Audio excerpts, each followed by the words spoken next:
Ok, te agradezco. Ya estamos grabando. Bien, vamos con la definición. Eh, la definición de hidrocefalia es el acúmulo de líquido cefalorraquídeo en las cavidades ventriculares. Esa es la definición. ¿De dónde viene la palabra? Todo eso está descrito ahí. Ustedes saben que el líquido cefalorraquídeo es un componente del sistema nervioso central que entre una de sus funciones está la protección del cerebro, ¿no? Al rodear al cerebro, hace que sea un principal absorbedor de las cargas que se desarrollan contra la economía, contra el cuerpo humano, ¿no?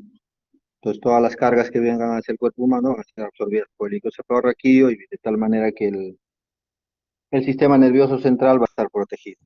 Sin embargo, si este líquido cefalorraquídeo se acumula en forma excesiva, va a resultar en la dilatación de los ventrículos, esto va a comprimir el sistema del cerebro y, y va a causar daño que puede ser permanente o incluso puede causar la muerte. Y el mismo concepto se da en el canal central de la médula, donde si se acumula el líquido se llama hitrosiringomielia, pero esta compresión va a lesionar el tejido medular. Entonces esto puede producir lesión permanente o la muerte. Por eso debemos conocer para poder tratar esta patología. Para entender cualquier enfermedad, cualquier grupo patológico, lo primero que debemos conocer es la fisiopatología. La fisiopatología nos permite individualizar el tratamiento. Entonces, ¿cuántas veces nos han repetido que no hay enfermedades sino enfermos? Cada enfermo es diferente, pero esta enfermedad tiene que tener un patrón y ese patrón permite que, si uno lo conoce, permite individualizar el tratamiento. Por eso debemos conocer la fisiopatología. Para conocer la fisiopatología de la hidrocefalia, debemos conocer dos cosas de la fisiología normal: la dinámica del líquido cefalorraquídeo y de la anatomía, lógicamente la anatomía del sistema ventricular. Tenemos que conocer eso para poder entender la fisiopatología de la hidrocefalia.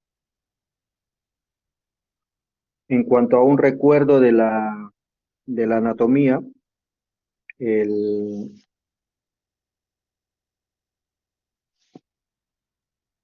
el sistema ventricular está dispuesto en el cerebro mediante dos ventrículos laterales que se están dispuestos paralelamente, un tercer ventrículo que está en la base, en el piso anterior del cerebro, del cráneo, y un cuarto ventrículo que está en la fosa posterior. El siguiente concepto que es importante: todo el sistema ventricular está intercomunicado. Eh, los agujeros, los ventrículos laterales con el tercer ventrículo a través de los agujeros de Monro, y el tercer ventrículo con el cuarto ventrículo a través del acueducto de Stilbe.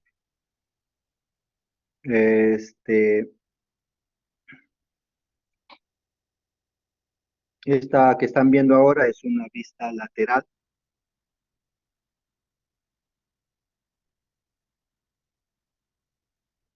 y la que están viendo ahora es una vista desde la parte superior, ¿no?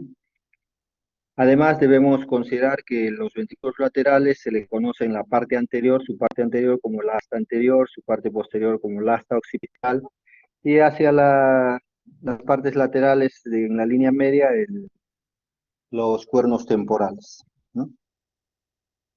Entonces, este es el sistema ventricular visto desde arriba. Acá en la vista lateral, después del cuarto ventrículo, todavía hay una conexión hacia abajo, que es el canal central de la médula, ¿no? O sea, todo el sistema de dinámica del líquido cefalorraquídeo va a continuar hacia la médula a través del canal central de la médula. También le llaman canal del epéndigo. Y como les dije, si hay acúmulo de líquido cefalorraquídeo en ese canal, se llama hidrosilingomielia, que es otra patología totalmente diferente.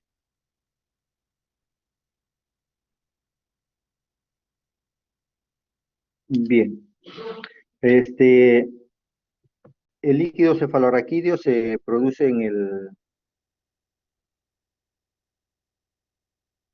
en los plexos coroideos, es importante conocerlo, líquido cefalorraquídeo, ustedes ya deben saberlo seguramente. Y el primer concepto importante que debemos tener en cuenta es que el débito de producción es estable. La cantidad de líquido que se produce es estable. Está en promedio de 21 mililitros por hora, ya sea niño, adulto, en cualquier edad.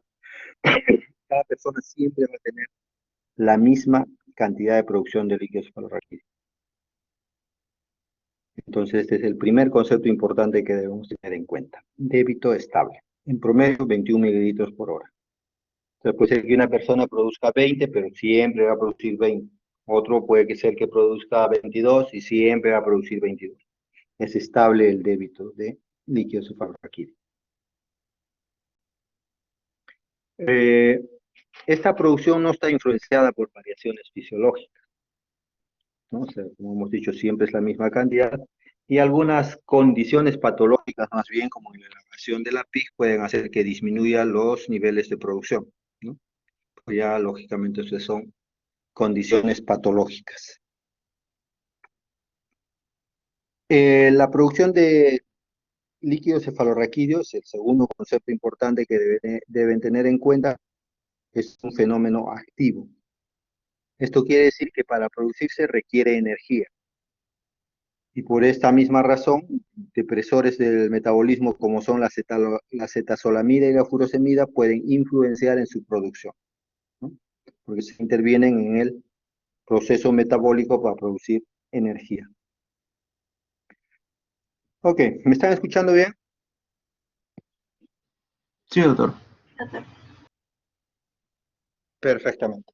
Ok.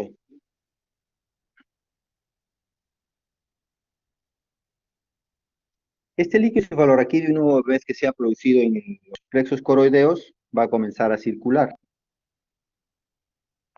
La circulación primero va a ser a través de todos los ventrículos, luego va a pasar a las cisternas de la base,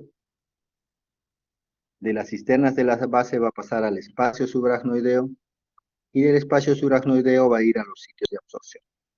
Es una circulación constante desde su producción de líquido cefalorraquídeo. Esta circulación va a seguir el ritmo del corazón mediante un flujo pulsátil, ¿no? Que va con oleadas que parecen que vienen y van. Este, y esa es una circulación repetitiva en todo momento.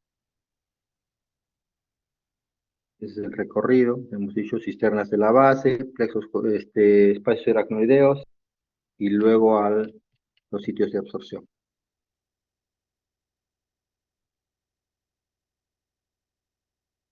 Una vez que ha llegado a los sitios de absorción, lógicamente ese líquido va a ser reabsorbido y esa reabsorción se da en los senos venosos. Eh, la reabsorción, al contrario de la producción de líquido y para esto se van a tener que generar gradientes de presión entre el espacio subaracnoideo y el seno venoso, lo que quiere decir que tiene que haber una mayor presión en el espacio subaracnoideo y una menor presión en el seno venoso para que el líquido pueda pasar. Ahora, los senos venosos este, unas estructuras muy particulares del cerebro, solo las vamos a encontrar en el cerebro.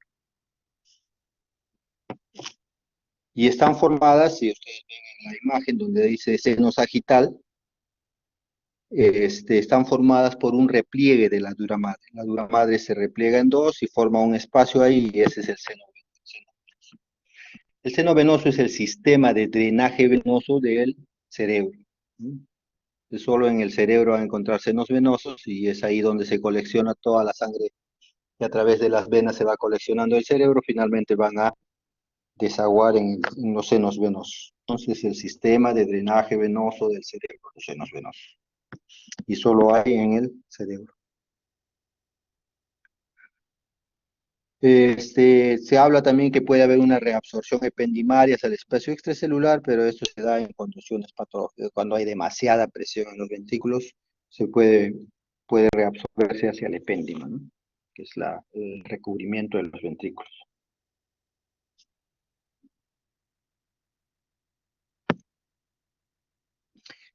Para ayudar a pasar el líquido cefalorraquídeo desde el espacio subaracnoideo hacia el seno venoso, existen unas estructuras que se llaman vellosidades aracnoideas de Pacchioni, ¿no? Que son las que facilitan el pase del líquido cefalorraquídeo hacia el seno venoso, ¿no? Entonces, vellosidades aracnoideas de Pacchioni.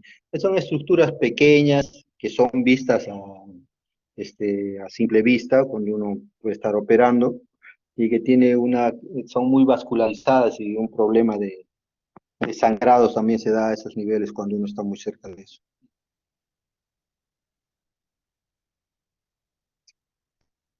Muy bien, entonces, entendiendo estos conceptos, ¿dónde se produce el líquido cefalorraquídeo? En los plexos coroideos, a un débito constante, un concepto importante, que se da por la producción por un fenómeno activo y la reabsorción por un fenómeno pasivo, lo que quiere decir que el fenómeno de producción es una reacción química y el fenómeno de absorción es un fenómeno físico, ¿no? Y hemos dicho que el líquido cefalorraquídeo circula a través de los ventrículos, se va a las cisternas de la base, al espacio aracnoideo y luego a los sitios de absorción. Muy bien, con estos conceptos nosotros podemos definir o establecer los mecanismos por los cuales se puede producir la hidrocefalia. Los mecanismos son un poco variados y se trata de agruparlos pedagógicamente, lógicamente. Lógicamente, algunos mecanismos podrían quedar excluidos, algunos tipos de hidrocefalia no podrían necesariamente explicarse por esto, pero en líneas generales hablamos de tres mecanismos.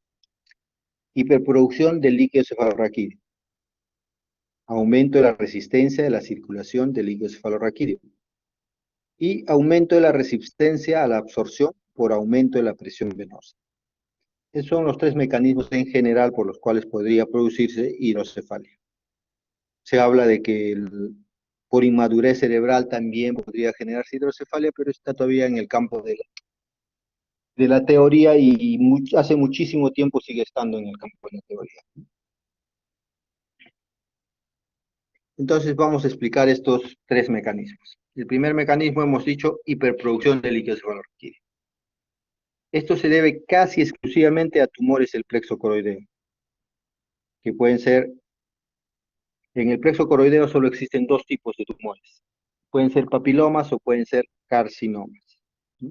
Entonces, si se producen estos tumores, como son de células especializadas, estas células especializadas en producir líquido cefalorraquídeo van a producir mucho líquido cefalorraquídeo y se va a generar la hidrocefalia. Los papilomas o carcinomas son tumores bastante raros de presentación. Muy raro encontrar un papiloma o un carcinoma de plexo coroideo, ¿no? Pregunten a los neurocirujanos cuántas veces han visto un tipo de tumor y algunos nunca lo van a haber visto. Muy bien, y por eso este mecanismo también, lógicamente, va a ser de presentación rara, ¿no? Entonces, prácticamente el mecanismo de hiperproducción está ligado a la presencia de tumores del plexo coroideo. La hipervitaminosis A podría explicar hiperproducción de líquido cefalorraquídeo, algo que también es muy difícil encontrar en el diagnóstico, ¿no? Muy rara vez alguien puede diagnosticar una hipervitaminosis y decir, mira, cómo este paciente tiene hidrocefalia. Pero se describe, ¿no? Que la hipervitaminosis A puede explicar hiperproducción de líquido cefalorraquídeo.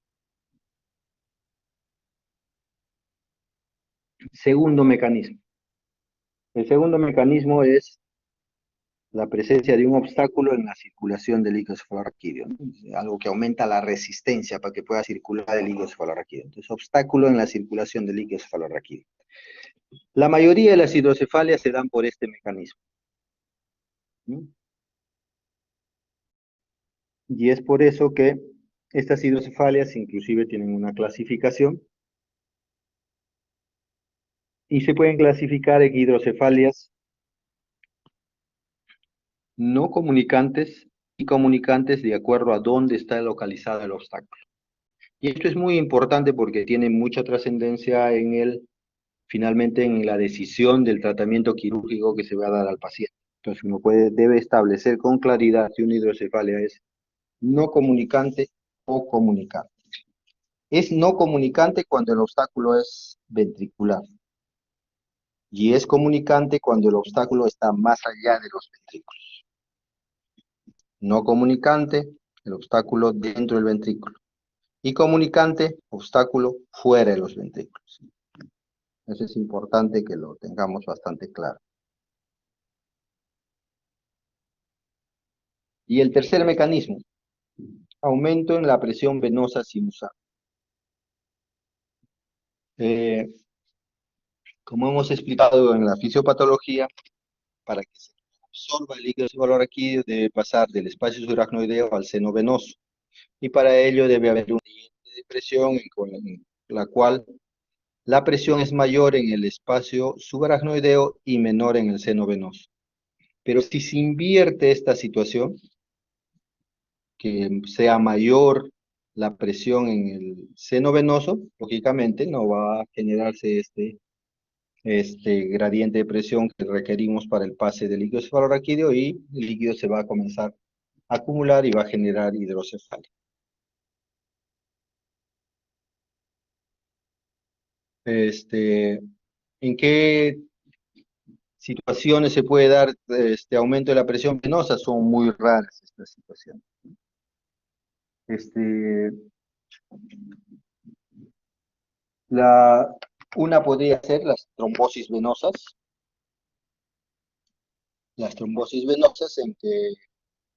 que son también de presentación rara. Algunas se asocian a los traumatismos encefalocranianos. No todos los traumatismos cefalocranianos tienen trombosis venosa, pero algunos sí.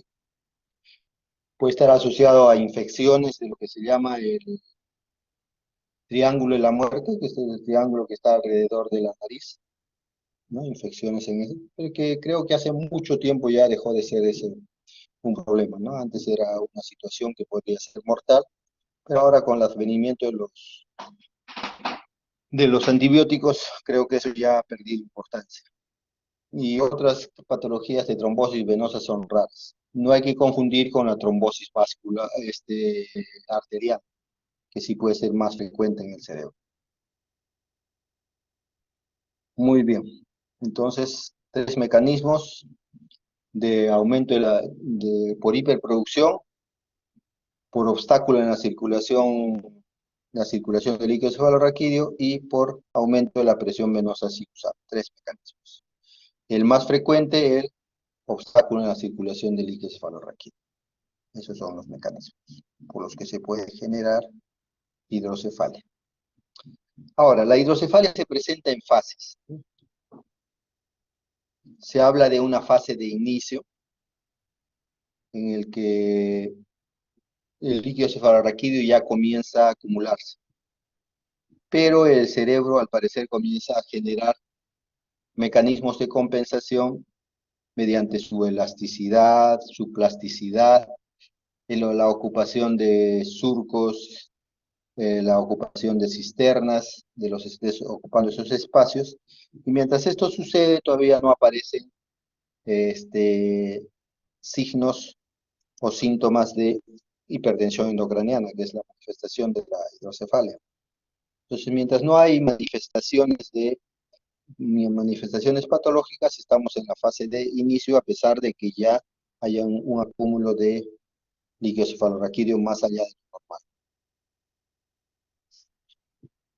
Luego seguimos con la fase aguda.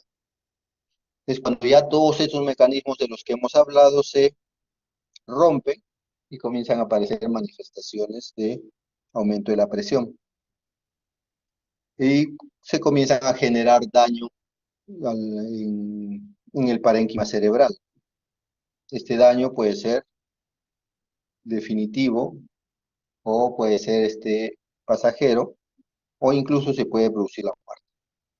Entonces, por esto la fase aguda debe considerarse como un estado de emergencia, o de urgencia, que debe resolverse cuanto antes.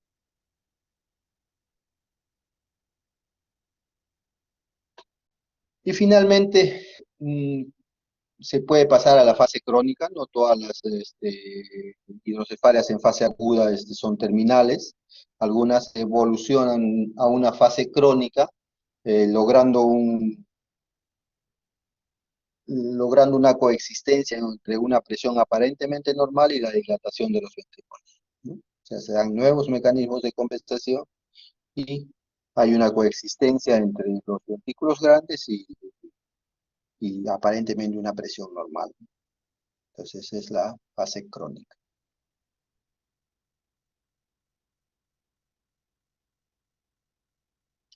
En cuanto a la etiología, ¿cuáles son las causas de la hidrocefalia? Es igual, la etiología es muy variada, muy diversa, hay infinidad de causas que pueden generar la hidrocefalia mediante los mecanismos que hemos conversado, ¿no? Hiperproducción, obstáculos a la circulación del encefalorraquídeo, aumento de la presión venosa. Entonces, las causas son muy, muy diversas. Entonces, por eso también este, se dividen las causas, las agrupamos, y hay muchos tipos de clasificaciones, de agrupaciones de las causas, y igualmente no todas van a alcanzar a contener todas las causas en general. Entonces, nosotros hemos elegido clasificarlas por edad. Entonces, hablamos de causas prenatales, aquellas que se van a generar, la causa se va a generar antes de que el niño nazca, y se van a manifestar generalmente en el periodo neonatal. Rara vez pueden manifestarse en la adolescencia y más raramente en la adultez. Estas hidrocefalias pueden ser de origen malformativo en la mayoría de los casos. Una malformación y se refiere a origen malformativo en relación a la estructura de las cavidades ventriculares. Entonces, muchas de las hidrocefalias se deben a que hay una anormalidad en cuanto a la formación de las cavidades ventriculares, de la mayor cantidad de causas prenatales. También pueden haber causas infecciosas, saben que hay siempre riesgo de infección alrededor en la etapa que se llama perinatal. Pueden haber causas vasculares, la ruptura de alguna malformación, o pueden haber causas criptogenéticas. Se denomina causa criptogenética cuando no se conoce la causa, y es sencillo. Estas causas criptogenéticas cada vez han ido disminuyendo en el tiempo, en función del aumento de sistemas de diagnóstico, ¿no? Entonces, por ejemplo, la resonancia ha venido a echar establecer o a descubrir muchas causas que antes no se interpretaban correctamente, ¿no?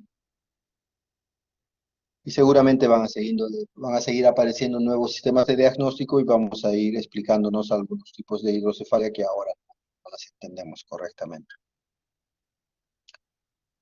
Eh, Como hemos dicho, las malformaciones, las de origen malformativo son las más frecuentes y una representación bien clara de esto son las malformaciones que producen estenosis no tumoral. Estenosis no tumoral quiere decir estrechamiento, pero que no está generado porque aparece un tumor allí, por algo que esté apretando externamente o intrínsecamente esté obstruyendo el espacio. Entonces, una estenosis es no tumoral del acueducto de Silvio está conformada en el 10% de las hidrocefalias del recién nacido. Su incidencia se refiere del 0.5 al 1 por 1000 nacidos vivos. Y con eso ustedes pueden sacar la frecuencia de presentación y van a ver que tampoco es tan raro. Es muy raro las hidrocefalias por estenosis no tumoral del acueducto de Silvio.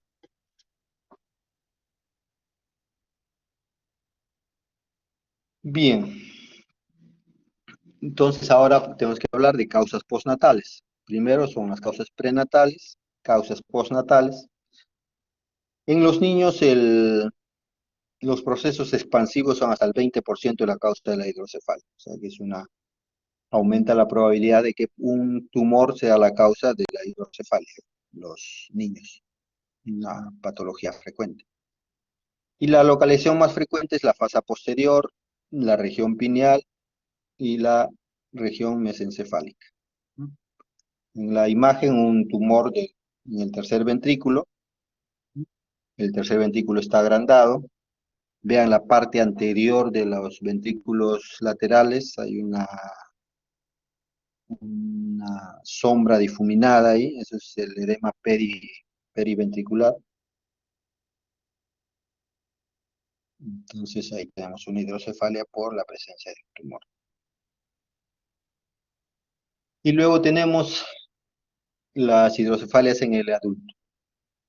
En el adulto las causas son muy variadas. Algunas de estas causas pueden ser congénitas, pues son las más raras y en general las causas de hidrocefalia en el adulto son adquiridas. Y las podemos agrupar en los 4 grupos siguientes, ¿no? Las hemorrágicas, las inflamatorias, las traumáticas y las tumorales o neoplásicas, ¿no? Más tumorales, más es el término. Bien, en cuanto a las hemorrágicas, generalmente se dan por ruptura de un aneurisma intracraneano, o sea, por la hemorragia subaracnoidea. Y esta es la causa más frecuente cuando se rompe un aneurisma, es la causa más frecuente de hemorragia subaracnoidea. Ustedes saben que los aneurismas están localizados en el polígono de Willis y el polígono de Willis está en la base del cerebro. Por lo tanto, la característica de estas hemorragias es que estén hacia la base del cerebro. Es una de las características de la hemorragia subaracnoidea en este tipo de hemorragias meningias. En las causas inflamatorias que están generadas frecuentemente por procesos infecciosos, ya sean bacterianos, virales, específicos, inclusive hasta podemos incluir acá algunas causas parasitarias que ya no serían infecciosas, sino infestaciones. Estos son menos frecuentes que la anterior causa, pero su mecanismo es por el cierre de los espacios aracnoideos. Eso me olvidaba en el anterior causa, las hemorragias meningias. Su mecanismo es porque la sangre, al salir del componente vascular, ya sea de las arterias, de las venas, al salir y sangrar hacia el espacio subaracnoideo, la sangre fuera del componente vascular es muy irritativo, irrita mucho a los tejidos. Y entonces al irritar la aracnoides, hace que se inflame el aracnoides y eso hace que se adhiere, que se pegue, que se genere una fibrosis y por lo tanto se cierre el espacio subaracnoideo, el cual ya sabemos que es un espacio muy finito, muy delicado. Entonces ese espacio se va a cerrar con este proceso irritativo de la sangre. Y en los procesos inflamatorios, en las meningitis, lo que va a pasar es que el proceso inflamatorio de reacción, de infección o a la infestación, genera un proceso inflamatorio que también va a formar fibrosis y va a formar adherencias y va a cerrar el espacio aracnoideo. Y uno va a circular el líquido cefalorraquídeo, por lo tanto va a haber hidrocefalia. Y en las lesiones traumáticas, el mecanismo es por sangrado también. En todo trauma craneal, en menor o mayor grado va a haber una hemorragia subaracnoidea, y entonces ya hemos visto cómo la hemorragia subaracnoidea puede cerrar los espacios aracnoideos, el espacio subaracnoideo. Ahora, hemos dicho que la hemorragias meningias, la hemorragia subaracnoidea, más se da en la base del cerebro, y las hemorragias subaracnoideas traumáticas más se dan en la bóveda del cerebro. Entonces, esa sería una diferencia que puede acercar el diagnóstico, pero como saben, no es todo absoluto, ¿no? Pero estos 3 mecanismos, como ven, lo que pasa es que se cierra el espacio subaracnoideo y no va a circular el líquido subarráquido y se va a acumular y va a formar hidrocefalia. Entonces pregunta para que despierten, este, ¿qué tipo de hemorragias de hidrocefalia sería esta? En estas tres causas.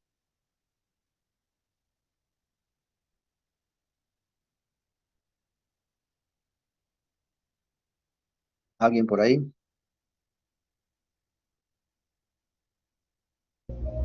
Comunicante, doctor. ¿Qué tipo? Comunicante. Hidrocefalia comunicante. Así es, sería hidrocefalia de tipo comunicante, porque la obstrucción está en el espacio subaracnoideo. Muy bien. Y luego en el otro grupo que nos quede, las tumorales, esto lógicamente no se va a dar en en el espacio subaracnoideo. Esto, un tumor se ubica en una zona específica, no se generaliza todo el espacio subaracnoideo. Entonces, los tumores generalmente, para que den hidrocefalia, tienen que estar localizados dentro del ventrículo, ¿no? Y más en los espacios más pequeños, como son el acueducto de Silvio, los agujeros de Monro, el tercer ventrículo, el cuarto ventrículo, y esto puede generar hidrocefalia, que en este caso sería de tipo no comunicante. Dicho ustedes, la anterior es de tipo comunicante, en esos otros tres grupos, y en este grupo la hidrocefalia sería de tipo no comunicante. Entonces es importante esto, como se ha dicho, que va a tener luego importancia en la decisión terapéutica. ¿No? Acá hay un tumor casi cerca del mesencéfalo, está cerrando el tercer ventrículo, está crecido el ventrículo lateral, hay una hidrocefalia, esa es una hidrocefalia de tipo tumoral.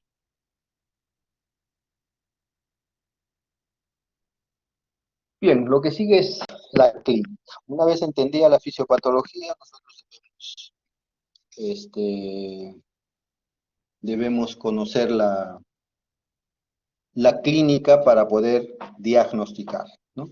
Y la clínica se conoce a través de la historia clínica, que es la herramienta más importante del médico. Entonces, para la clínica lo primero que tenemos que saber qué síntomas y signos presenta esta enfermedad. Y en el lactante y recién nacido, la macrocefalia es el signo más evidente y el más frecuente, lógicamente.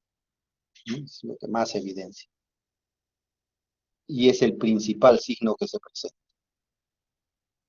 En cuando el proceso avanza, se pueden asociar ya signos de hipertensión intracraneal, cuando está muy, muy avanzado. Y como signos de hipertensión intracraneana vamos a poder objetivar abogamiento de la fontanela anterior, separación de las suturas craneales, brillantez de la piel del cráneo, parálisis de los músculos rectos en lo que constituye el signo de Parinot o signo del sol poniente, esta imposibilidad de que el niño lleve la mirada hacia arriba, en la figura de la derecha, ¿no? De la derecha ese niño como su mirada está dirigida hacia abajo. El edema de papila es bastante raro, a pesar de que puede haber manifestaciones de hipertensión intracraneal, pero la atrofia y disminución de la agudeza, la atrofia del nervio óptico y la disminución de la agudeza visual son muy frecuentes, que hasta a veces llega a la maurosis sin que nadie se dé cuenta, ¿no? Entonces es muy sensible el nervio óptico a la presión que se ejerce entre la cavidad craneal.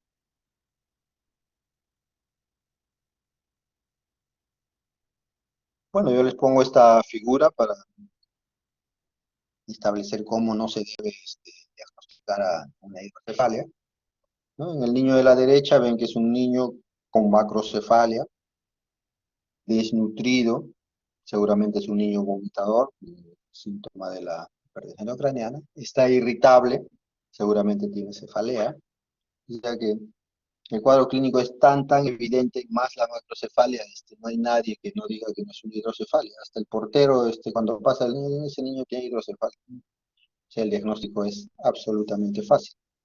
Pero la idea es que no hagamos diagnóstico a esta altura del cuadro clínico, ¿no? El diagnóstico de la hidrocefalia debe ser precoz. Y para el diagnóstico de la precoz de la hidrocefalia, lo que necesitamos es la medida del perímetro cefálico, que es una medida que se hace habitualmente en el control de niños sanos. Entonces, no debiera pasarse ninguna hidrocefalia incipiente si se hace un buen control de niños sanos. El perímetro cefálico está basado en percentiles que están de acuerdo al tamaño, a la edad y al peso. Y cuando comienza a exceder de este número, ya se debiera sospechar la presencia de hidrocefalia. En el niño de la izquierda es un niño con mielomeningocele, como ven, por lo demás, exceptuando esa malformación, este es un niño eutrófico. Entonces estos niños se operan de la malformación y ya se sabe que un gran porcentaje de estos niños van a ser hidrocefálicos. Entonces uno está midiendo el perímetro cefálico y cuando escapa del percentil normal, le toma su tomografía y nota que tiene una hidrocefalia en una evolución, se hace el tratamiento y su evolución cerebral va a ser normal, ¿no? En cambio, este niño que está hacia la izquierda seguramente que ya tiene pues, un deterioro, una lesión importante de su capacidad cerebral. Entonces eso es importante. En el niño ya cambia el cuadro clínico y las manifestaciones va a ser el síndrome de hipertensión intracraneana en todas las variedades que pueden ustedes conocer, comenzando por la triada clásica,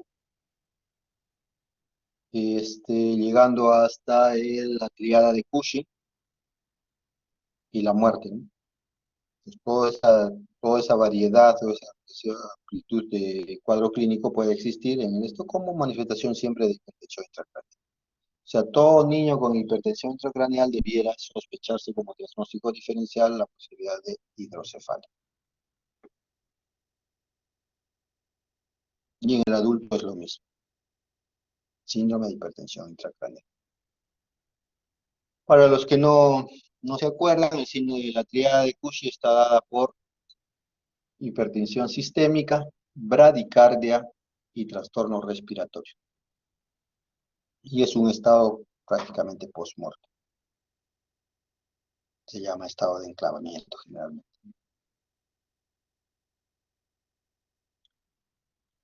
Muy bien, una vez que uno ha hecho la historia clínica, ha tenido que establecer un diagnóstico y ese diagnóstico debe ser ratificado, comprobado o finalmente negado a través de los exámenes auxiliares, ¿no? Nunca el procedimiento debe ser al contrario, hacer exámenes auxiliares y luego hacer la historia clínica. Primero la historia clínica y luego los exámenes auxiliares, para saber qué queremos pedir. El examen de elección para el diagnóstico de la presencia de hidrocefalia es la tomografía. En una tomografía nosotros podemos saber si está incrementado el contenido líquido cefalorraquídeo, pero es básicamente para eso. O sea, lo que diagnosticamos es la presencia, el aumento del líquido cefalorraquídeo, pero no necesariamente vamos a establecer la causa con la tomografía. Para establecer la causa, amerita siempre una buena historia clínica y seguramente otros exámenes auxiliares. Algunas veces la tomografía, como en el del lado izquierdo sería, puede presentar algunos signos radiográficos que son comunes o patognomónicos que nos pueden acercar al diagnóstico, como el de la izquierda, que puede ser una toxoplasmosis, ¿no? En un niño. Pero en ese caso tendremos que hacer, por ejemplo, análisis de anticuerpos de toxoplasmosis para confirmar el diagnóstico, ¿no? Entonces, de acuerdo a la historia clínica, debemos establecer qué análisis o qué exámenes auxiliares más requerimos para establecer el diagnóstico, la causa. ¿No? En el lado de izquierdo, por ejemplo, ahí no, no sabemos por qué es esa hidrocefalia. En el lado derecho, se ve una hidrocefalia incipiente. La base de los cuernos temporales están siendo muy evidentes lo que está hablando de que ya se está generando hidrocefalia. Y en la fosa posterior hay una imagen hiperdensa compatible con una hemorragia, ¿no? Entonces la historia clínica nos dirá, este es un paciente joven de repente, entonces tengo que pensar en una malformación arteriovenosa. Es un paciente adulto, debo pensar en hipertensión arterial sistémica, si es que tiene el antecedente, o el sangrado de un tumor, cual tendría que pedirle una resonancia para precisar mejor. Entonces depende de la historia clínica para poder ampliar los estudios para poder establecer la causa de la hidrocefalia. La resonancia también nos puede ayudar a diagnosticar la presencia de hidrocefalia, pero en relación a costos es mucho estudio para solo diagnosticar la presencia de hidrocefalia. La resonancia sí nos ayuda en algunos otros tipos para precisar la causa, y sobre todo en las hidrocefalias de tipo malformativo, ¿no? La estenosis del acueducto de Silvio, eso nos puede servir para diagnosticar malformaciones del sistema ventricular.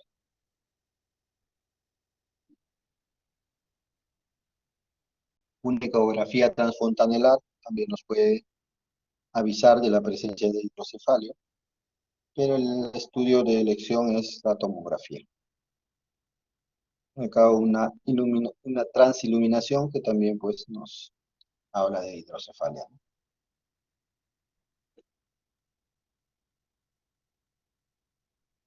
Muy bien, entonces teniendo el diagnóstico y estableciendo, confirmando con los estudios auxiliares apropiados la presencia de una hidrocefalia, debemos darle tratamiento. Hemos dicho que la fase aguda es un estado de emergencia y que debe resolverse cuanto antes. Ahora, para tratar generalmente lo que hacemos es de alguna forma tratar solo el síntoma, por decirlo de alguna forma. O sea, lo que se hace es simplemente eh, disminuir la cantidad de líquido cefalorraquídeo. Frecuentemente no se trata la causa.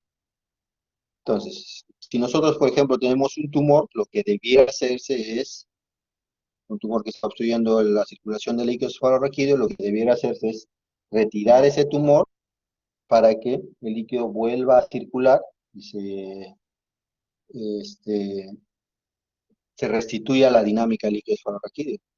Pero habitualmente y frecuentemente no es posible, no es fácil hacer eso. En algunos casos el tumor puede ser muy profundo, por ejemplo, o en los casos de obstrucción del espacio subaracnoideo en que se ha atendido, hasta ahora no tenemos un mecanismo de repermeabilización del espacio subaracnoideo. Entonces,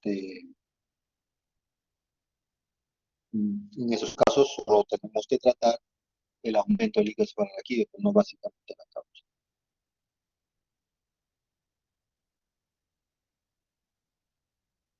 Eh, Se puede asociar tratamiento médico al tratamiento de la hidrocefalia y está basado en el concepto que habíamos dicho en los inhibidores de la nitrasa carbónica, como son acetazolamida y furosemida, que podrían ser, podrían inhibir la producción de energía para producir líquido cefalorraquídeo. O sea, el proceso metabólico que genera la energía para la producción de líquido cefalorraquídeo podría ser inhibido por estas sustancias. Sin embargo, ustedes saben que la,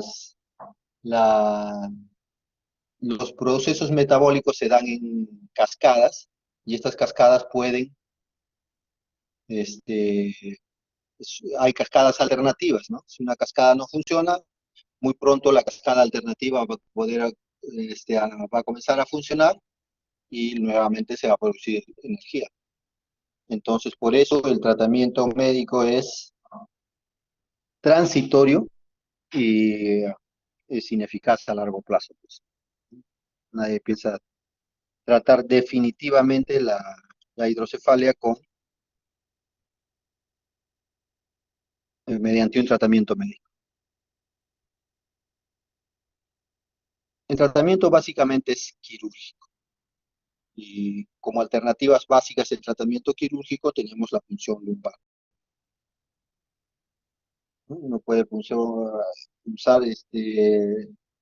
a nivel lumbar y extraer el líquido cefalorraquídeo. Pero en estos casos el tipo de hidrocefalia debe ser de tipo comunicante.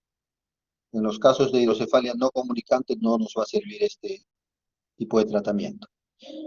Y por otro lado, esto puede ser una medida transitoria, porque no se puede establecer como tratamiento definitivo, ¿no? Nadie puede estar punzando todo el tiempo a un paciente. Entonces, como una medida de emergencia puede utilizarse la punción lumbar. Otra alternativa es la derivación externa. Esto ya es punzar directamente al ventrículo, en el ventrículo cerebral y por allí sacar hacia el exterior el líquido cefalorraquídeo. El problema del líquido de las derivaciones externas es que pueden estar asociadas a infecciones muy prontas. Definitivamente se considera que una derivación externa ya está infectada al quinto día de su colocación y se debe como una derivación infectada, o sea que el paciente está haciendo una ventriculitis.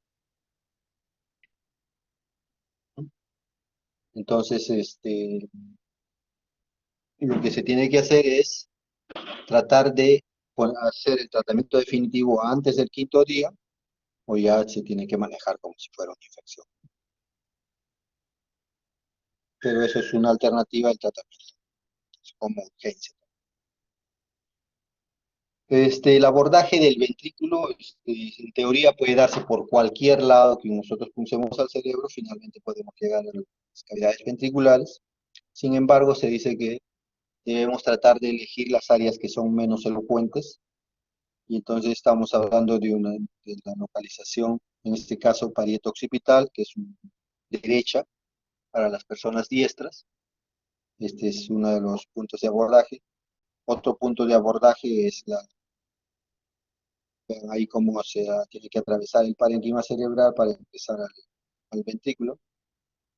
Entonces, otro punto de abordaje es la región frontal derecha. Pero igualmente se puede poner en la región frontal izquierda, en la región parieto-occipital izquierda. Entonces, esos son los sitios de abordaje más frecuentes para una derivación externa. La idea es que este catéter que entra al ventrículo debe estar dirigido, ya sea el abordaje sea frontal o parieto-occipital, esté dirigido hacia el asta anterior, porque ahí hay la menor cantidad de plexo coroideo y se dice que el plexo coroideo podría englobar el catéter y obstruir lógicamente el sistema. Por eso debe ser dirigido hacia el asta frontal, donde hay menos plexo coroideo.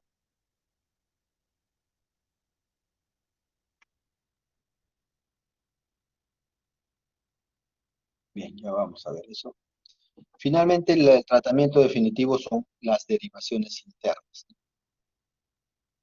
Eh, en teoría, se puede derivar el líquido cefalorraquídeo a cualquier otra parte del organismo, a la parte muscular, subcutánea, a la pleura, a la vesícula, al riñón. Entonces, a cualquier otra parte se puede derivar y ese líquido va a ser reabsorbido. El, los sitios más frecuentes son las derivaciones internas ventrículo-peritoneal, la derivación ventrículo-atrial o la lumboperitoneal. Esas son las más frecuentes.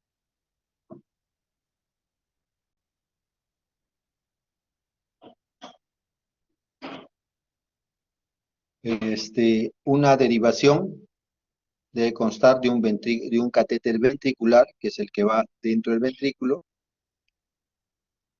y un catéter que está denominado por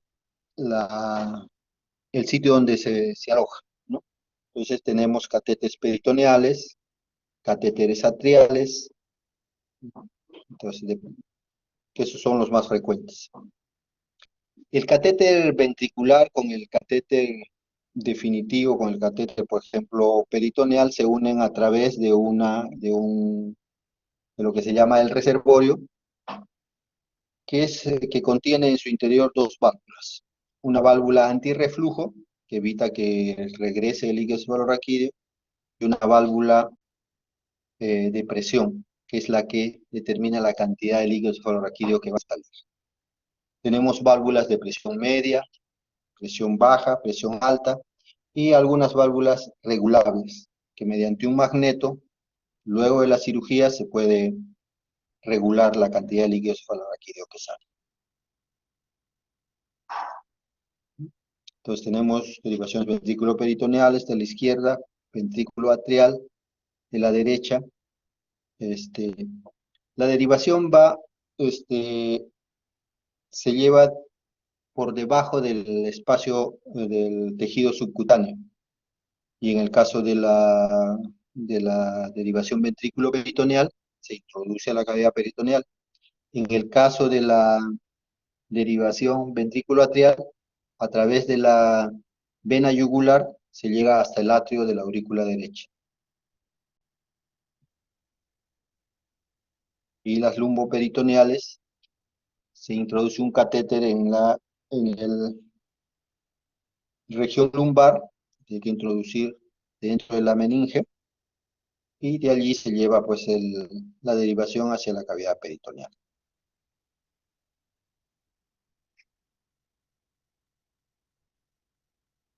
Eso no tiene nada que ver acá. Se han encontrado otros tipos de manejo, otros tipos de tratamiento, y esto es mediante la neuroendoscopía. Tenemos un tratamiento que es ingresando a la cavidad ventricular, en este caso. Si ustedes ven la parte más externa de este círculo, sería el ventrículo lateral en el cuerno frontal. El siguiente círculo que se ve más profundamente, yo sé que como no es 3D, a veces uno no se orienta bien. El segundo y siguiente círculo sería el agujero de Monro, y la parte donde choca esa punta que hay ahí es el piso del tercer ventrículo. Entonces uno mediante un endoscopio ingresa hasta ahí y rompe el piso del tercer ventrículo, y por ahí puede escapar el líquido cefalorraquídeo. En esta vista hay una vena ahí, y al lado de la vena hay unas estructuras que son los plexos coroideos. Entonces, para entenderlo más esquemáticamente, vamos a hablar así. Se introduce en el cuerno frontal, se pasa el agujero de Monro, se llega hasta la base del tercer ventrículo y se rompe ese tercer ventrículo. Entonces, por ahí va a escapar el líquido cefalorraquídeo. Este tipo de tratamientos se da en hidrocefalias de tipo no comunicante. Es importante que el espacio subaracnoideo esté preservado para que al salir por ahí, al escapar a las cisternas de la base del líquido cefalorraquídeo, siga el camino que normalmente sigue, a los espacios aracnoideos y luego a los sitios de reabsorción. Esto es lo que se llama la tercer ventriculostomía, ¿sí? Que es una alternativa para este tipo de hidrocefalias, y que lógicamente es un avance que nos evita la colocación de sistemas de derivación, que muchas veces estos tipos de derivación pueden dejar en los pacientes una- un estado emocional traumático, ¿no? Ya soy disminuido, y la otra gente también lo vea, esto tiene una prótesis, cuidado con ese enfermito. Entonces todas esas cosas eh, lleva una ventaja en este tipo de tratamiento. Muy bien, ¿alguna pregunta?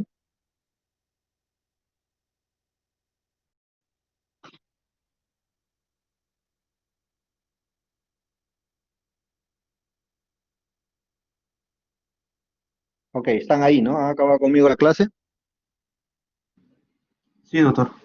Sí, doctor. Ok, no se han ido. Muy bien, eso es todo entonces. Si no hay preguntas, les agradezco la atención. Gracias, doctor. Gracias, doctor. Gracias, Buenas tardes. doctor. Gracias, doctor. Gracias.